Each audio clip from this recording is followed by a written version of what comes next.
Hey friends, thanks for joining us for Sermon Sessions. This is where we get together members of our teaching team talking about the sermon that I or we at different Sundays have preached. And so we're coming out of Acts 17. It's one of my favorite sections of Scripture. And I thought, it'd be really interesting to start where we were talking before we started rolling, which was in the ancient world, in this particular context in Athens. All these people got together in a social way and they debated ideas. And maybe it was you who said, or someone said, it was like their first century version of social media. Right. And we now live in 2025 with what we call social media, which actually doesn't require you to be in proximity with somebody physically to see somebody's eyes, to read their body language. We now have, through social media, the ability to talk to people around the globe through screens, through accounts. Many of them may not even be humans behind them. Wait, what? Yeah. Like that's a whole thing that's going on, which we'll cover in a bit. But how complicated it is to live in a reality where we are drawn into a particular social media that's an exchange of ideas, but it lacks the humanity that exists in person. And we had an expert come and join our staff the week prior on AI. And during that meeting, one of the things that I brought up, and here's the question, long preamble here, right? Doing great. Is that all technology does two things at the same time. It amplifies or extends our human capacity, while at the same time amputating something else. So let's talk about social media. What does it extend and amplify, and what does it amputate?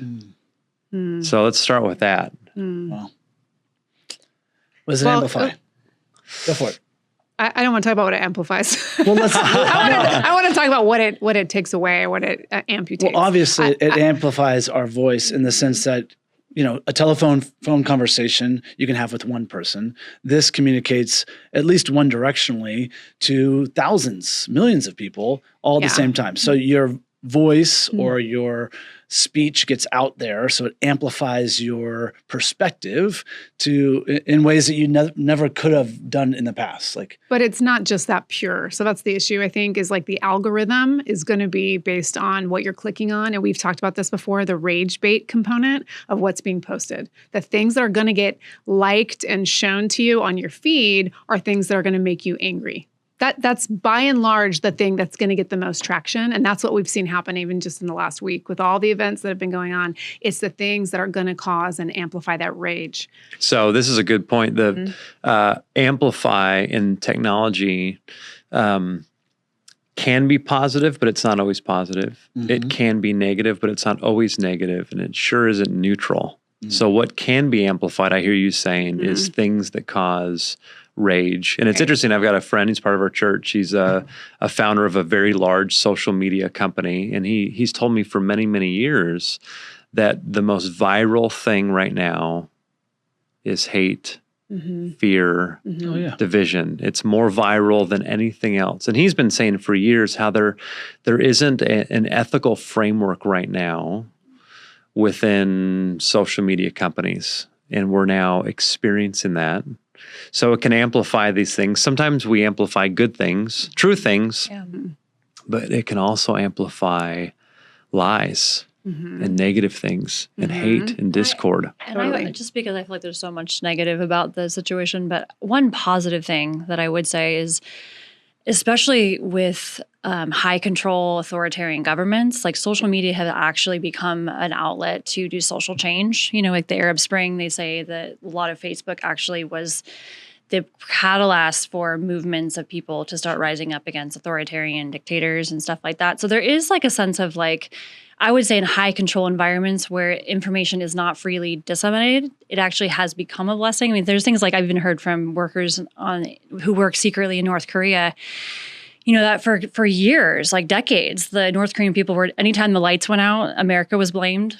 right? And it was like, oh, the Americans, even though it was just the lights went out. And so when on the advent of social media and free exchange, all of a sudden North Korean citizens were like, wait a minute, our lights aren't going out because of America. They're going out for other reasons. And so, I mean, there are some benefits to it in terms of that, but that's what I just wanted to throw in there. A little positive. Yeah, what I'm hearing is that we're not demonizing social media. Right. We're saying that social media can amplify things. And if you turn your brain off, then you might just receive a bunch of amplification, not being able to discern, is this for the good or for the bad, So you're obviously highlighting a very good quality. In the past, I mean, if we really went back, it's like even when paper and type, you could amplify something, you can amplify your message, you could hand out pamphlets to people. The Bible's a great example, 100%, right? Yeah. And then you have email before social media, right? Remember all those emails? I used to collect emails that were fear-based emails, and I would create a folder, and I would just pull fear-based emails into a folder because people would push fear because it grabbed their attention, and they got so afraid that they would then send it out to all these people. Absolutely. And now we're doing that at like a million times over, like through social media. Yes. And I will be unafraid in saying this. I do think that social media has caused more damage, you're hearing me, than good. I think it has actually, yes, there's been positives. Of course, we can do that. I think it has been largely negative, though. I think it's moved us away from actually having connections, deep connections, trustworthy, safe places to process with people like we were just talking about. So if there was anything that I would post this week, you know what it would be? Log off. Log off. Get off social media. Take a break. So for your mental health, for your emotional health, and get with people to process, and not just people who are going to tell you what you want to hear or believe the same thing you do. That's the hard part.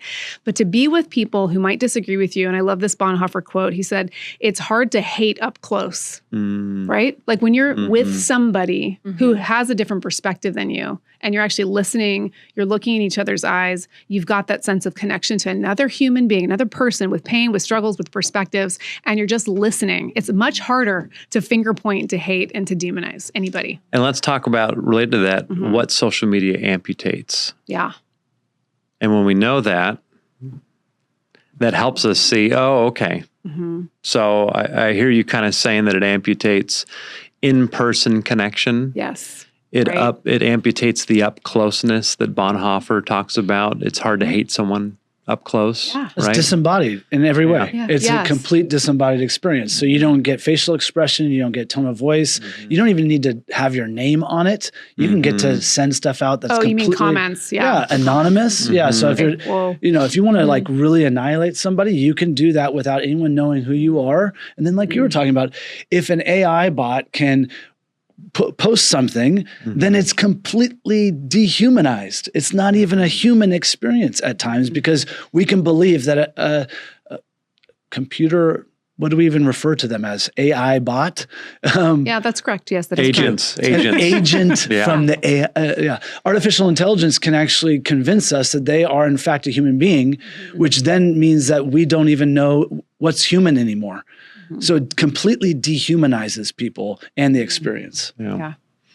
So Paul, back in Acts 17, isn't deterred by that culture. So it's a good reminder for us, though it's crazy, and though there is so much heartache, sorrow, suffering, so many different points of view, division, calls for violence, acts of violence, all the things that we can just get. I want to just crawl up into bed and pull the covers over. The writer of Hebrews says we're not a people that shrinks back. Paul is not deterred. He moves into that culture, representing the heart of God, ambassador for Christ. But he notices the idol worship. And I want to talk a bit about this, maybe for the rest of our time. So in that ancient world in Athens, they had physical idols, much easier than the hidden idols that we have in our culture today. And those physical idols had names to different gods. And they were debating, who's the one that gave us life? And everyone was debating. And there was one idol, one statue, one monument. And the inscription said, to an unknown God. Because they had actually the humility to say, we might have gotten it wrong. There might be something that we discover, or someone or some deity that we discover that wasn't what we were aware of. And Paul comes in And I love how his posture is. He says, "Men of Athens, I see how very religious you are," which is a very positive phrase. I've seen your altars here. And there's one that says, "To an unknown God." I'm here to tell you about that unknown God. And then he quotes 2 poems. They were written to Zeus, which is wild. He uses their language, their culture, their belief system as a springboard to connect them to who the maker of heaven and earth God is. And 2 people came to Christ, a man and a woman. And so in my sermon, I talked about some of the idols that exist in our culture today. And the ones that I listed were the idolatry of seeing the world through an us versus them framework. Another idol that I see in our culture today is that we idolize freedoms. And freedoms, according to Scripture, come with responsibility, including freedom of speech that should make way for faithful speech, right? And then the third is this growing sense that physical violence is an appropriate response for what's now being referred to as verbal violence. So I'm curious, which one of those maybe do you see more than others? And then do you see other idols that are in our culture right now? That's a heavy question. We just went straight in. Well, first of all, I love this passage. This is probably one of my favorite passages. And you brought it up in your sermon.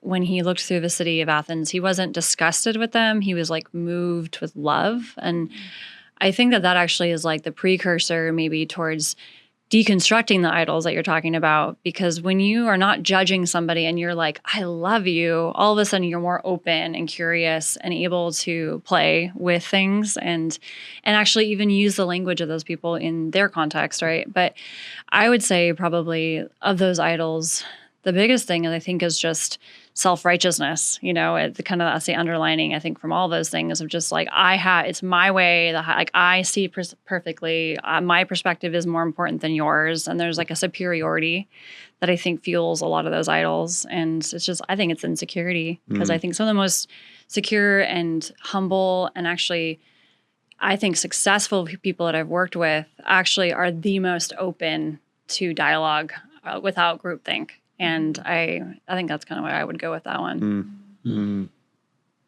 It's interesting even having this conversation because I recognize that even in having this conversation, there are some that are going to us or them that us, they're going to other us by even not, if we don't give the right tells either way. So that's an interesting dynamic to even in this conversation go, oh, I'm probably being othered in this moment, even by what I'm saying, right? Because there's that us versus them, which is actually the opposite of what Athens in some ways was doing, was they at least had a figure, even a small one, even among many. There could have been hundreds of figures that they at least said, we don't know everything, right? We don't know everything about God. We don't know everything about the universe. We don't hold on to everything. There is an unknown. And when you us versus them, you're saying there is no more room for unknown. And our whole culture right now is doing that. There's no more room. There's no middle anymore. Middle's gone. And there was a middle and it wasn't that long ago. I'm talking like 2-3 years ago, maybe there was a middle. The middle's gone. And so everyone's trying to figure out where you are. And if you don't line up, then you are not just more moderate, you are extreme on the other side. We've already othered the other person. And so that's a hard reality that we are living in, even in having a conversation about othering, us versus them. People are going to be listening going, well, which one are you? Well, the fact that you're having the conversation, you must be them. Right. It's so important to pay attention to areas of resistance when you hear a text or a sermon. And it's like, okay, that discernment moment of God, is the Spirit convicting me of this? If you heard this moment, if we all heard this moment from Drew in the sermon and thought, oh, they need to hear it. Like, it's like, did you just miss? Oh, they need to, wait a minute. So if you heard that and thought this is for someone else, you totally miss the point. The invitation is always towards self-reflection. Always. It's not to think this is a sermon I'm going to send to somebody. Here's this they need to know. How am I contributing to an us versus them mentality. That is my job. That is your job. How am I doing that? How am I perpetuating that? Yeah. And I get it because there's such a strong sense for us to have that tribe, the tribalism component of politics and even within our church and Christianity. It's like, who do I belong to? You're Christ's. You belong to God. That is your primary identity. And if you believe that it is somewhere else, really, like I want to gently and lovingly invite you back. I need to invite myself back, right? I need to invite myself back to that being my primary identity, not about us versus them, but about belonging to God. So I do think the middle is still there somewhere. And I think the invitation will be heard by a lot of people because I do think, I really do, this is a heightened moment, but I think I have hope, and maybe it's a stubborn hope in me, that something good is going to come out of this, that is going to lead us back to the heart of God. Well, as a local church, and we're part of a larger church of Los Angeles, a larger church that spans our nation, a larger church that spans our globe, but it's also historical. And what a great reminder. Church simply is a community of people defined by the reality of who Jesus is. And the way we say it locally is we simply want to equip people to follow Jesus every day and everywhere with everyone so that people in neighborhoods and cities would be revived and renewed by Jesus. And it's so easy to get distracted from that call. It's so easy to forget that God calls imperfect people to follow him. We're all imperfect people. And there's debates over imperfect people, but we've got a perfect God. And I'm just so believing the writer of Hebrews in 12, let's look to Jesus, the author and perfecter of our faith, who for the sake of the joy endured the cross. So he's the one who's the center and circumference, as Henrietta Mears used to say, of our faith. So excited to be with all of you. Good. So good to have everybody. So I hope, as you continue to follow the resources of Bel Air Church, would you subscribe? That's a free thing, of course, you can do up there right above. Gives you reminders of all the resources that come out, not only of our sermons, but of our sermon sessions, but also worship resources as well. So may God bless you today and every day. We'll see you soon.